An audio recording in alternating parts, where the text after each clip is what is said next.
Totoo pala kapag may edad ka na, saka mo lang ma-realize ang ganda ng buhay nung bata ka pa. Noon simpleng saya lang sapat na. Laro sa labas, tawanan kasama ang mga kaibigan, at uwi sa bahay na pagod pero masaya. Wala pang mabibigat na problema, wala pang responsibilidad na kailangang buhatin araw-araw. Ang iniisip mo lang noon kung anong laro ang susunod at kung anong oras kakakain.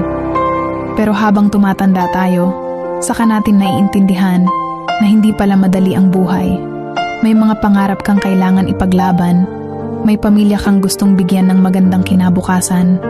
Doon mo marirealize na ang mga simpleng araw noong bata ka ay mga panahong hindi mo na mababalikan. Pero pwede mong gawing inspirasyon para mas lumaban. Kaya kung pagod ka man ngayon, tandaan mo lang, minsan kang naging batang puno ng pangarap.